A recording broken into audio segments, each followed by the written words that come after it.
Welcome to Don't Wait Till Pigs Fly with host Nancy Becker on Global Voice Radio. Nancy and her guests will share tips and recommendations on moving forward in your life and business now and not waiting till pigs fly. Here's your host, Nancy Becker. Good afternoon, everyone, and welcome to Don't Wait Till Pigs Fly, where we have conversations with wonderful business experts on strategies and techniques for growing our business. If you're tired of waiting for those darn pigs to fly and you want to soar higher, you need to listen to this particular podcast. And today I am really excited to introduce someone that I have known for years and love to listen to and read about. She is wonderful. Her name is Patty Farmer, and she's an award-winning marketing and media strategist. She's an international speaker, radio host, magazine publisher, event producer, and best-selling author. She works with small business owners, entrepreneurs, and speakers to attract and convert their ideal clients 24/7 so that they can make a bigger impact in the world and even bigger deposits in their bank account. She's created a network of 100,000 plus connections while teaching thousands of entrepreneurs to connect, collaborate, and convert in less time and make more money while designing the lifestyle they want to live. Patty's been seen on the covers of magazines such as Accomplish, Unleash Your Bold, Be the Boss, Women Who Mean Business, and Expertpreneur. She was recently awarded the Global Business Strategist of the Year by the Global Powerhouse Group in London, England, named number 3 in the top 10 media speakers you need to know, and was awarded the 2017 International Speaker of the Year by the Public Speakers Association. Welcome, Patty. Thank you so much for having me. I'm excited to be here. And I have to say, I love this podcast. I love it from the name to the description to who you serve, everything about it. So I'm so happy to be here. Well, thank you. And I can't wait till we get into this conversation. We had talked a little bit originally about leverage and businesses and leverage. Let's start out with just examining that a little bit. Tell me what you mean by leverage. I know it's my favorite word. Isn't it just a great word? It just rolls off your tongue so nice. So really the definition of leverage is the ability to influence a system or an environment in a way that multiplies the outcome of one's efforts without an increase in the consumption of resources. So basically, in other words, leverage is the advantageous condition of having a relatively small amount of cost or time that will yield a relatively high level of return. So that's what we're all looking for, right? A little bit of time, little bit of money, lots of return on investment. So learning how to leverage every single thing you do is paramount to your success. I mean, it's really critical, and it really makes a difference in the bottom line. You should leverage every single thing you do in business. Absolutely. I agree with that totally. And I'm thinking here as you're describing this, I'm thinking right now I'm going through all of these process creations and thinking about, I need to be more versatile and more able to do things quicker and easier and be able to accomplish more in the same amount of time, because there's certainly not an unlimited amount of time out there. And that's exactly what I think you're talking about with leverage, is you have to figure out how to create the different strategies that are going to get you where you want to be without having to put in an ultra lot of number of hours to do that. Correct? I think that's really true because, really the name of the game is people get into business, whether it is a brick and mortar business that they own or whether they're an entrepreneur, they don't do it to have a job. right? I mean, they do it because they want to design a lifestyle that they want to live. And it's really for freedom, whatever that is, right? For some people, it could be that they want to travel. For some people, they may just want to go to their children's soccer games without having to worry about how they're going to get there and how much it's costing them to take that time off work. So everybody has a different definition of what freedom is to them. But I would say it's pretty much the defining moment and choice of why somebody has a business of their own. So if they could learn to leverage their time and their money, I think it really makes a big difference, not just in their life, but in their lifestyle as well. And I have to tell you, lifestyle is what I'm all about. That is the name of the game for me. And as a matter of fact, it is literally my passion. I really believe that I want to help entrepreneurs and business owners design the lifestyle they want to live and build a business that supports that, not the other way around. Because a lot of times you can have a business and it owns you too. Right? I mean, what is it they say? Entrepreneurs work 80 hours a week so that they don't have to work for somebody else for 40. I mean, we all know that that is really true, but you can help that if you learn to leverage, because I know that in the beginning as an entrepreneur, I was working 50, 60 hours a week, right? And we all, have read that book, or we've seen things where, oh, well, if you're in business for yourself, you should be able to work like 20 hours a week. Well, that's really, really great. And you can work 20 hours a week, but you're not going to be able to work 20 hours a week without doing work first and leveraging enough that you'll make the same amount of money. I mean, I know a lot of people who work 10 or 20 hours a week, and their paycheck or the amount of money that they bring in every month reflects that. So really what it's about is, if I have the lifestyle I want, what do I have to do to leverage so I still have that lifestyle and I can work less hours, right? So I can have freedom. I mean, that's really, really what it's all about. I know for me, I have to say that when I was working 60 hours a week, I really had a lot of time in my business. But gradually, as I learned to leverage more, I was working less hours. And now, like, I never work on Fridays. I never work on the weekends unless I'm out of town speaking. Friday's what I call Patty Day. And I just really feel that if I have Patty Day on Friday, then on the weekends, I can show up and be 100% present with my family, right? And that's what it's really all about. So Patty gets a day, family gets a weekend, and Monday through Thursday, like, I'm all in, right? So I think that, and that might not be the way everybody else designs it, but for me, it really works. And to be totally honest, sometimes I take a half a day off on Wednesday too.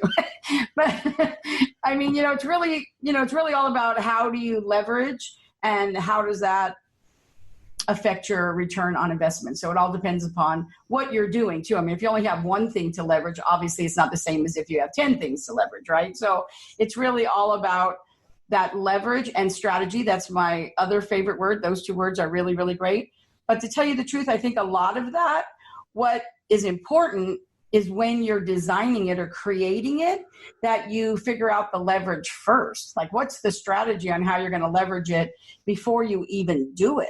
Not like after, like in the beginning, if you can start with that, that's going to be a big difference too. So I'm all about that. And I agree totally. And it makes so much sense. And I know I've gotten to the point where my husband has a very, very strange schedule. And I try to work my business around his days off. So I may work on Saturday and Sunday, but I may have 2 days off in the middle of the week because those are his days off and I want to spend time with him. So I think it's just in figuring out what works for you and how it works best. But let's dig a little bit deeper into what leverage means. It's all well and good to talk about leveraging your business, but what does that really mean? What are some of the ways that entrepreneurs and business owners can leverage their time? Oh, this is my favorite question. I love it. Thank you for asking me that question. So I think that one of the most important ways is content. Content marketing is so important. And it's really three things. One, creating content, right? That's the first one. What are you doing to create content? The second thing, and I'll go back and define them a little more, but so there's three things. One is creating content. The second one is curating content.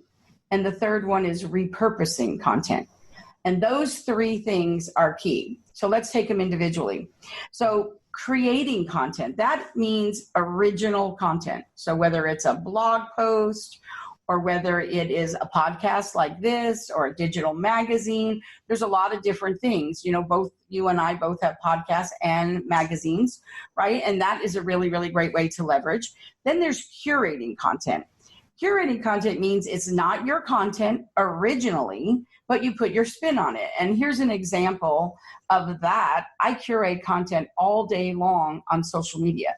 As a matter of fact, I probably curate more content now than I create. Like I create on my blog, I create on my magazine, I create on my podcast, but I curate probably even more on social media. And what that means, it's somebody else's information.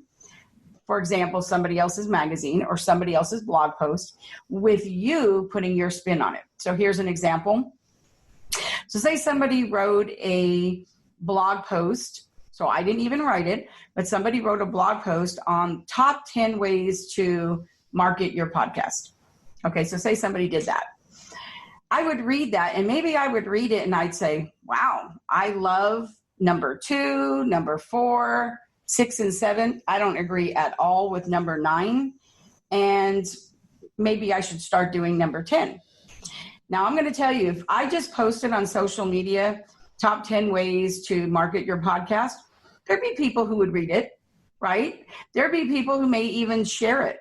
But I'm going to tell you that if I say, great article on marketing your podcast, I agree with 3, 4, and 7, don't agree with 9 at all, and I think I'm going to check out 10. Well, now people want to read it because they want to know, well, what do I agree with? What don't I agree with? And what's the thing that I'm not doing that I want to know about now? As you become more of an expert and an authority, right? As you become an authority, what happens is people want to know what you think. They want to know your take. And a lot of times that could be controversial. They want to know what you don't agree with just as much as they want to know with what you do agree with. So one of the things that I think is really great, and I always love to give strategies on how to do it too, not just tell you what to do, but how to do it, is, something as simple as putting a Google alert up for things that you are an expert on. So when somebody else writes something, you can read it and talk about it. Even if you're just saying, I 100% agree with whoever wrote it, that's great too. It could be I 90% agree with it. It could be that you're saying I 100% agree, but I'd also like to add, this, whatever the case may be. When you're an authority, people want to know why, and they will engage with you too. They will be like, well, Patty, why don't you agree with number 9? What would you do differently? Right? Why are you not already doing number 10? Or they may say, you know what, number 3 hasn't worked for me very well. Why is it working for you? What should I do differently? It's a way to get clients. It's a way to have engagement, right? It's a way to build a community, to help your brand. So there's a lot of different things that you can do with content that you didn't even write in the first place.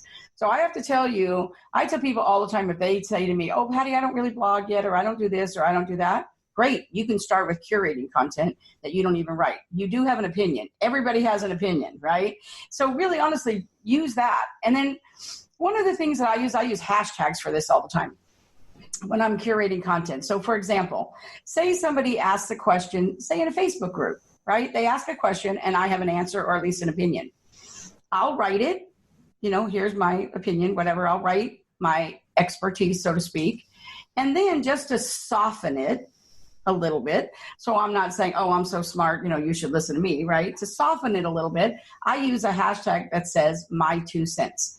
And it's a hashtag I use all the time because this way I'm just saying, here's my expert opinion, but it is just my 2 cents, right? Softens it a little bit, right? I'm just giving my opinion.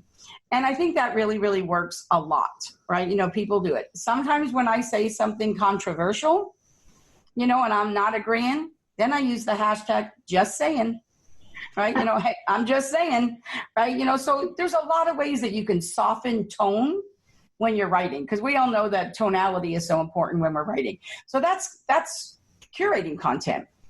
Then we go to writing content, your own creating content. And again, like we said, that's like doing blog posts. And a lot of times you can do that same exact thing. You see somebody write a blog post and we'll go with that same exact blog post, right? You see somebody that do 10, you only agreed with 3. Those have really worked for you. Well, guess what? Now you can look at those 3, write a blog post in your opinion, how those 3 have helped your business. So you're not copying. You're just saying, these are the 3 things that really work for me. And here's a couple other things. And now maybe yours is 5 and you've added ones and you're not copying what they say. And you may even sometimes, depending upon whose content that is in the original one, you may want to actually say that, you were inspired by this article that they wrote and actually link it to them. And then send them a little note that say, I was so inspired by your blog post that I actually put a link in it. Here's the link to it. I'd love to know what you think. And believe me, they're going to share that too, because you talk about how great they are. So there's a lot of different ways that you can do that. I mean, you can guest blog on somebody else's, on somebody else's blog post. This is all about how you create relationships, right? This is all about building a relationship. And then there's repurposing content. All right. So the third way is to repurpose content. And when you repurpose content, that is when you have a podcast and maybe you take that podcast and you transcribe it and you turn it into a blog post. Or maybe you have 3 guests that month or 4 guests that month that are all talking about the same topic. And now you create a blog series, right? Or maybe that there's a blog that you turn into a podcast, or maybe there's an article that you go in a little bit more in depth and now it becomes an article for a magazine, right? Or now maybe you make a video about it. Or maybe the questions that people asked you or the comments that people write to a blog post that they ask you about, well, rather than just replying, you could reply, but you could also make a little video and put a link in there that's saying, here's the answer. I went a little bit more in depth. Here's a link to the video. So there's a lot of different ways that you can repurpose content. So I would like to say that when you're talking about leverage, some of the best ways to do it is to create content, curate content, and repurpose content. And I know that was a long answer to an easy question. No, I love it. I love it. I'm sitting here going, I'm writing all of this down. Some of it I do, and some of it I've never even thought about doing, and it makes so much sense. And right now, I just found this wonderful piece of software that allows you to take something like this and transcribe it, and then you can make blogs out of it. And so I'm just getting ready to start doing that. And so I'm going, yeah, I'm on the right track. If Patty says to do it, I know it's the right thing to do. That's funny. And then the other thing that you want to make sure, whether you are curating, creating, or repurposing content, is to always make sure that you have a call to action, whatever it is. Always make sure, like even at the end, it could be, well, what do you think? Like I noticed that something as simple that isn't even really about a topic, but it will show you is, just today I talked about how somebody told me about this brand of jeans and I tried them and I love them. I posted them on social media and then I said, well, what's your favorite brand of jean? Right? Like, so it's not just that, but I do it in business too, right? I'll say, oh, I'm using this microphone and it works pretty good. Looking about upgrading, what microphone do you use on your podcast? And believe me, a whole bunch of people, and it'll start a whole conversation about podcasting and about microphones. And not only that, but now you'll also find out who else has a podcast. And maybe that's a good way to say, oh, well, I'd love to have you as a guest on my podcast. And maybe you'll end up being a guest on theirs and you were really only talking about a microphone. Right. So when you think about it, that's leveraging, right? So that's leveraging. I think another great way to leverage is what I call newsjacking. I don't know if you've heard that phrase before, but so I'm in marketing and media strategist. So newsjacking is really important. And what that is, it's where you pay attention to what's happening in the world and how can you interject your business in the conversation. And here's a couple examples. Remember a little while back, I think it was 2 years ago, when the lights went out at the Super Bowl.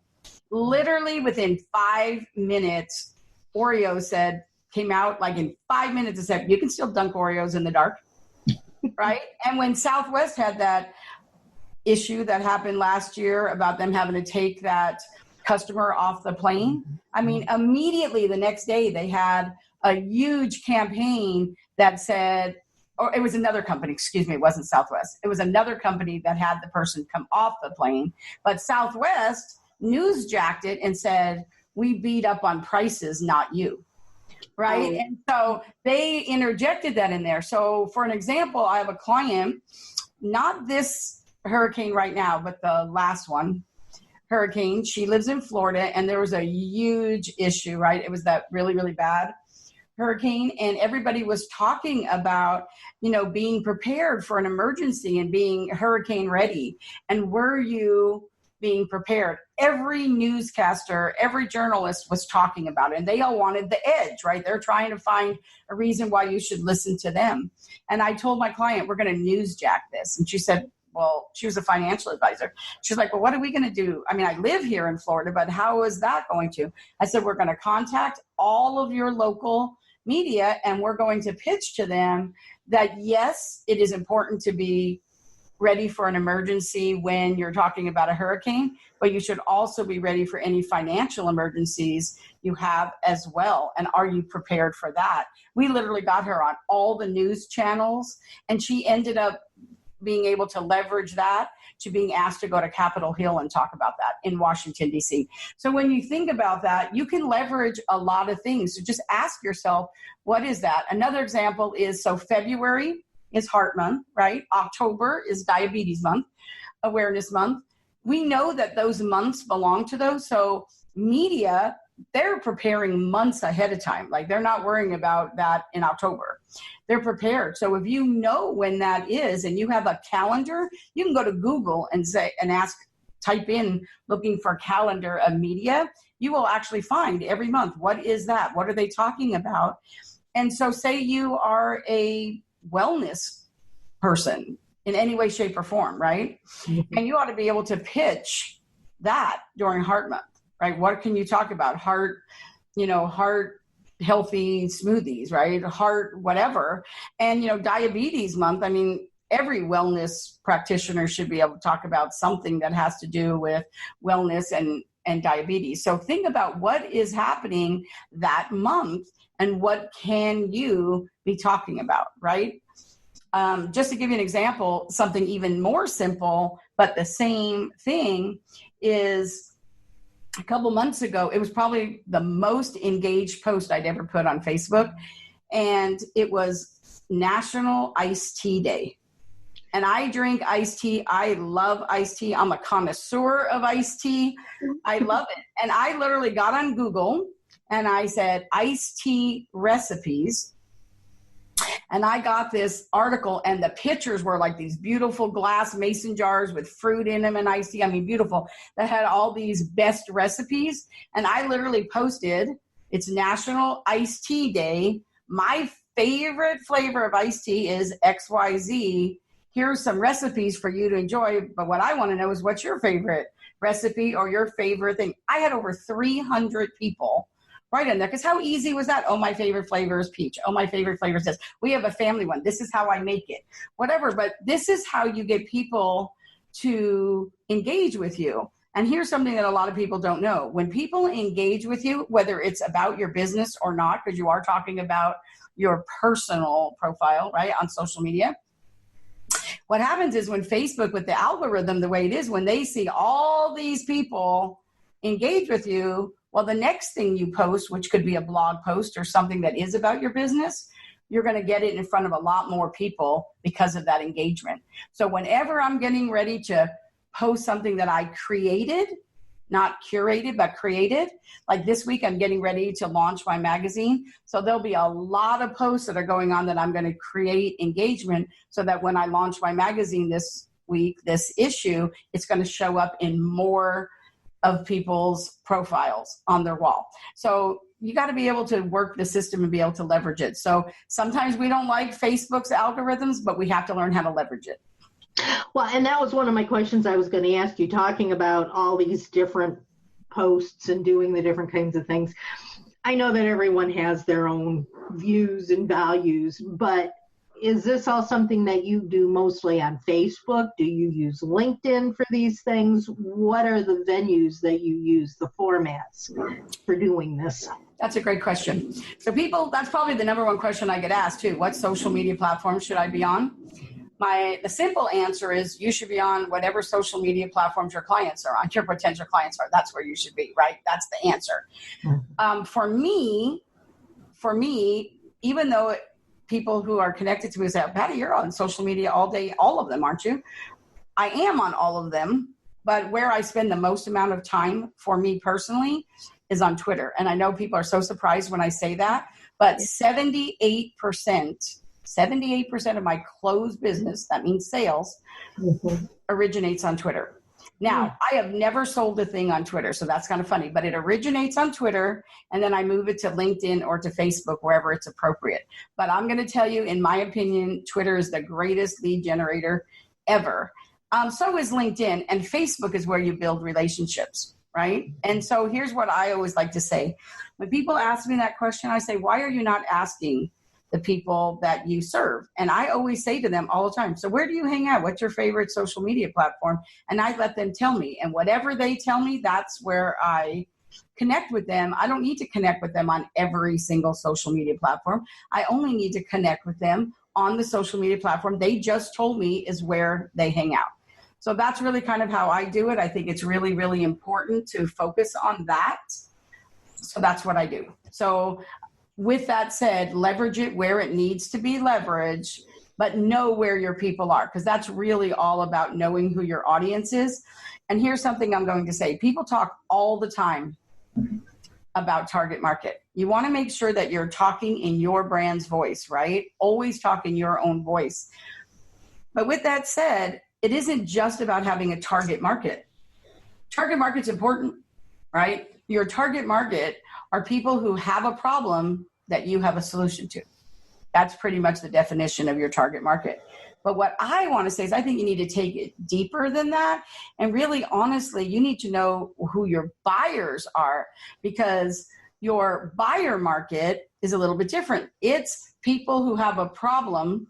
You have a solution, but they're actively looking for a solution, which changes everything, right? So just because they have a problem, right, and you have a solution, if they're not looking for a problem, well, it doesn't matter. You want to be talking to people who have the problem that you have the solution, and they are actively looking for that solution. That's a little bit different. That's some of the things that I do for my clients, is really to help them look for who's their buyer market. And I think that's really, really important.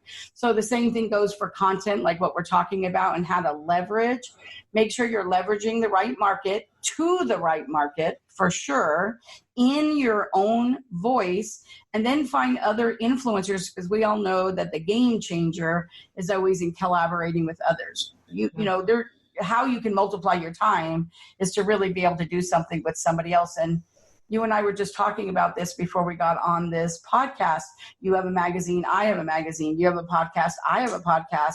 That's the people that I want to collaborate with if we serve the same market, and we do. So if we serve the same market, really there's no such thing as competition. I love to collaborate with people who do what I do because we have the same market. So I'm more than happy to share them to my audience, because I serve, not sell. It's really about serving them and providing value. And if they can provide value to my people know that I'm going to provide value to them, whether I bring in other people or whether I'm doing it myself. I've become that person for them. And I always want to bring in people. So collaborating with other people who do what you do, that is a great way to build business. Absolutely. I love the term collaboration. And I've always said that there is no such thing as competition, because even if you and I are serving the same market, there are things that I do. There's ways I work that aren't the same as the ways you work. And people will gravitate to the person that they feel most comfortable with. So I love when somebody calls me and I think, I really don't think I can help you. However, I think Patty can. Let me get you in touch with her. Yeah, exactly. I think that's the way it works. And jumping back to something that you said a couple of seconds ago, I was just doing some reading, and I think it's only like 3% of the total population in your arena actually is going to work with you. So that leaves a huge number of other people that aren't going to be drawn to you, but may be drawn to someone else that you're connected with. I think that's so true, because the bottom line is if every single person in your audience that you had to worry about bringing somebody else in, they would have already hired you, right? I mean, Yeah. If they haven't hired you yet, you either haven't found the way to serve them or to add value, but you can add value by introducing them to other people. I actually have had so many people, hundreds of people, say to me, you know what, Patty, I know you. And even though sometimes I know you're not the person that's going to be able to provide the service for me, I know that you're out there and you're going to be able to tell me. And if you tell me that I can trust that person and that person, then I trust you.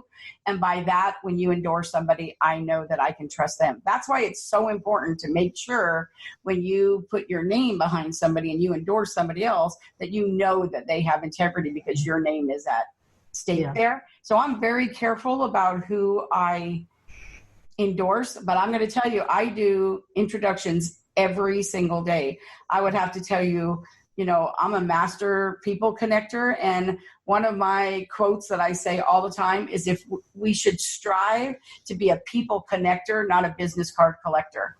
Right? It isn't about collecting business cards. It's about connecting people. Whether you're connecting them with you or to somebody else, they're going to remember that. And I think that's really important. And not only that, but the people that you connect them to, they're going to remember it as well. We live in a reciprocal world, and you never know when that person's going to say, well, you know what, this person needs this. Even people who do exactly what I do. I mean, marketing is a huge umbrella, right? And so there's certain things that I specialize in.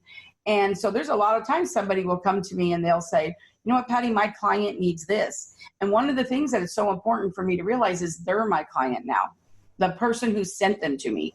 So if the person they sent to me says, oh, I didn't know that you did that too, could I just hire you over here?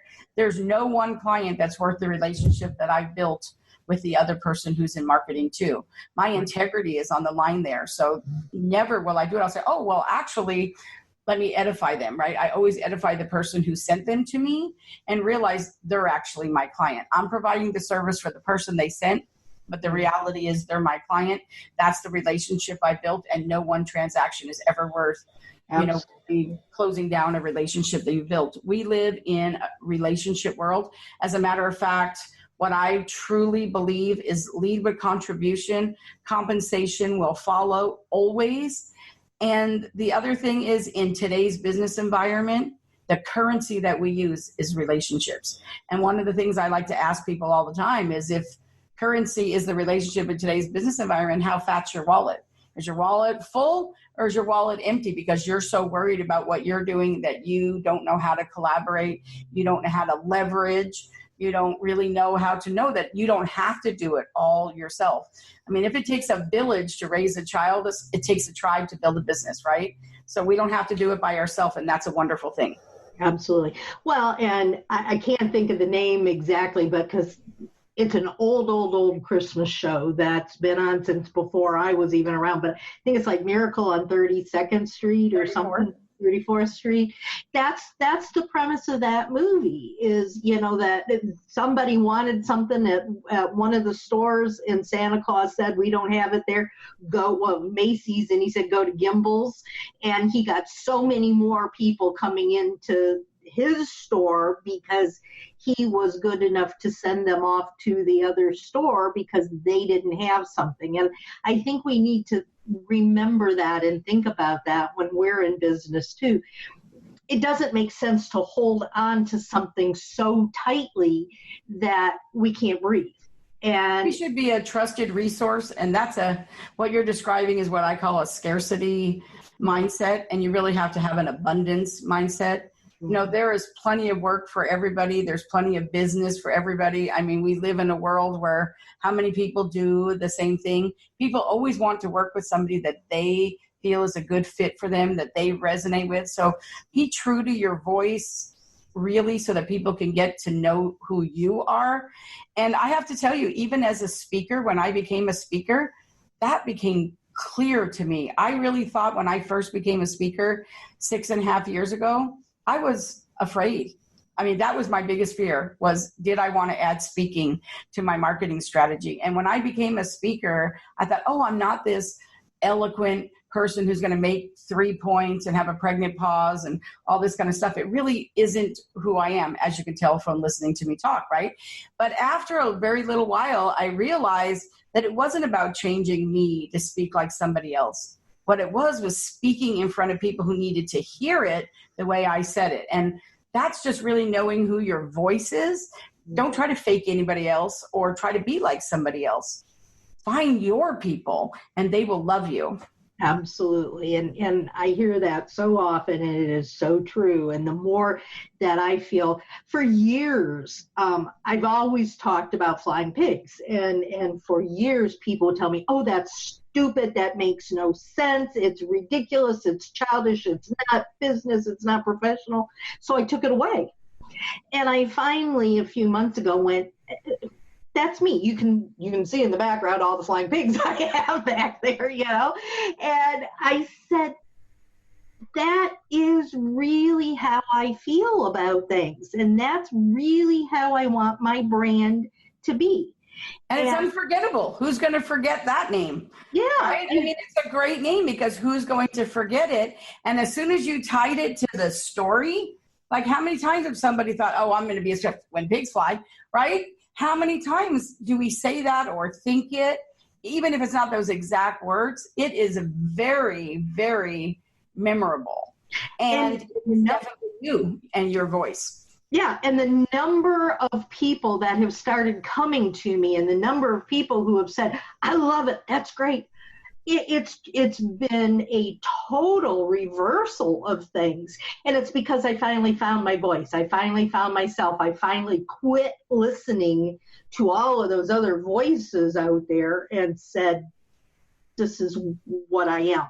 Yeah. And I think as businesses, a lot of times and what I often say when I'm talking to people about maybe being in the interviews and being on my podcast is that back when I started in business, there wasn't even an internet.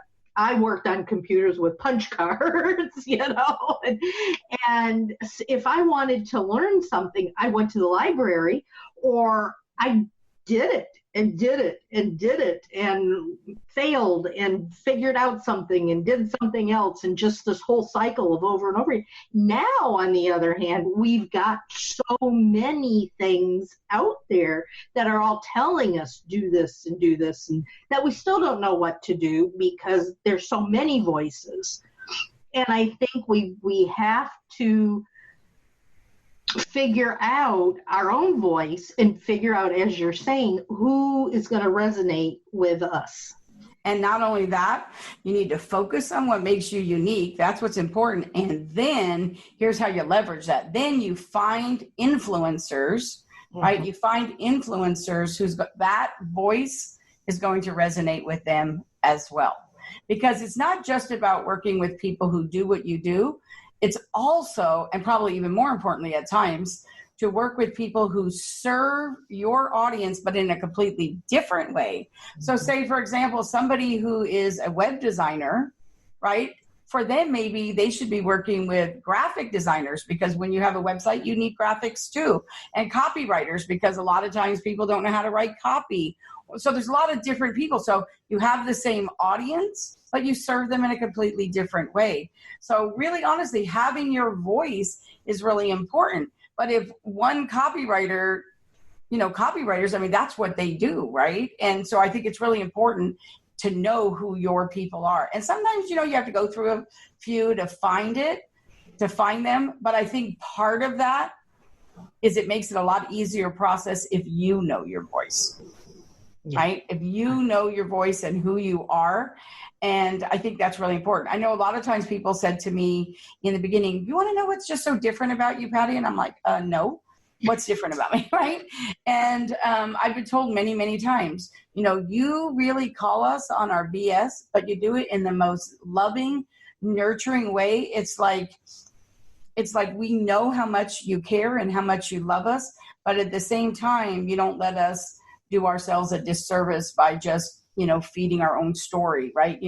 Because you can't start a new chapter reading the same story, right? You need to have a new chapter, right? A new story. And you get to rewrite your story anytime you want to. So I think that it's really, really important. And that's what's great about curating content and going back to the content marketing, because you get to do that too. What resonates with you? So I think it's really, really important. And every time you share something, even when it's not about business, it tells people about you. When I talk about shoes, people know how much I love shoes, right? And people know it. And when I talk about iced tea, it lets them know a little bit something else about me. And when I talk about my puppies, they get to know a little bit more about me. And you know what? People want to work with people who are like them, right? Who they can know, like, and trust, So I got to tell you, I very rarely now get a client, not to say I wouldn't or I haven't, but I have to tell you, a lot of times people are like, oh, you know what, Patty, I just listen to you all the time talk about your puppies. And I just know if you just care so much about your puppies, I just know you're going to really care about me. And I so resonate with you for that. And what does that have to do with how good at marketing I am, right? People will find the thing that they feel resonates with them about you. So be who you are, not somebody else, because it's not authentic. Right. Absolutely. We're running out of time, and I do have one last question to ask you, and that is, listening to all of this and these three things that you're telling us we need to do to leverage our business, what would be the number one way that a business owner could leverage themselves and their business to get massive results? And this is probably the simplest answer that I've said so far. The most important thing is to have a calendar of everything you're doing and promotion dates. So here, I got to tell you, this is where I really was not doing a good job when I started my business. People would ask me, oh, Patty, would you do this? Or Patty, could you do that? And I'd look on my calendar. I'd say, oh, yeah, I'm free that day. And I would say yes. But what I wasn't taking into consideration is promotion time and prep time. Right? You don't just wake up and do something. You don't just wake up and have a speech in your head, right? You have to write the speech. You got to create the PowerPoint or the presentation if you need to. You have to have handouts or whatever the case may be. So what I'm going to tell you is the most important thing is when you go through the process of prep and the process of when you should promote, you will actually find ways to leverage, because in that cycle of doing those things, you can find other ways. So for example, say somebody says, oh, would you like to be on my podcast as a guest? Well, now I want to know, okay, so I want to check that out. And I want to know, oh, how could I support you? Should I write a blog post about that? Would I help you there? Maybe I could talk about it in my magazine. Maybe I could ask you to be on my podcast. There's a lot of different ways. So every single thing, look at that as an opportunity and say, okay, is this a one-off thing, or what could I do to prep and promote and really create buzz around it? And a perfect example of that, to wrap it up, is when I'm going to be speaking. So say, here's where I'm going to be speaking. Well, guess what? When I first booked the speaking engagement, I'm sharing about that speaking engagement because there's somebody out there who's from that college or university I'm going to be speaking at, or in that town that I can connect with, whatever. So I do that. Then as we get closer, I talk about what's the topic and how excited I am about creating the presentation. And I open the dialogue about that. When I get there, I'll usually take a picture of the room that's empty when I get there so I can show what the room looks like and talk about, here's the materials I'm going to be sharing with them, and I'm excited. After I speak, I talk about how great the people were and how much I really enjoyed it. Then I go back and I thank the people who invited me. It was one speaking engagement, but I promoted it a whole bunch of times. And then when I know I'm going to be there, I connect with the media. Who could interview me? How else could I bring other people in and serve the people that asked me to come and speak? So there's a lot of different ways. Nothing is ever one thing. Think about how can you take that and multiply it in many different ways. Wow, there has been so much valuable information that's come through in just this short amount of time that my brain is spinning. I know it is. And I'm thinking, okay, I've got a lot of work cut out for me. I got to get going here. So thank you so much for everything. And if somebody wanted to reach out to you and say, hey, Patty, I just loved what you had to say, I want to work with you, how would they get in touch with you? The easiest way would be to go to my website, which is Patty, and Patty is with a Y. So pattyfarmer.com. They can pretty much find everything I'm doing. All my social media is there. Everything I do, podcast, magazine, everything is there. That would be the best way to do it. And I would love to connect with anybody that would be interested for whatever reason. And thank you so much for inviting me. I absolutely really enjoyed it. And it was great having this conversation with you. And I look forward to talking to you again and having you on my podcast as well. I look forward to that too. That's what we're talking about is collaboration. So exactly. We will talk further. Believe me, there's a lot we can do together.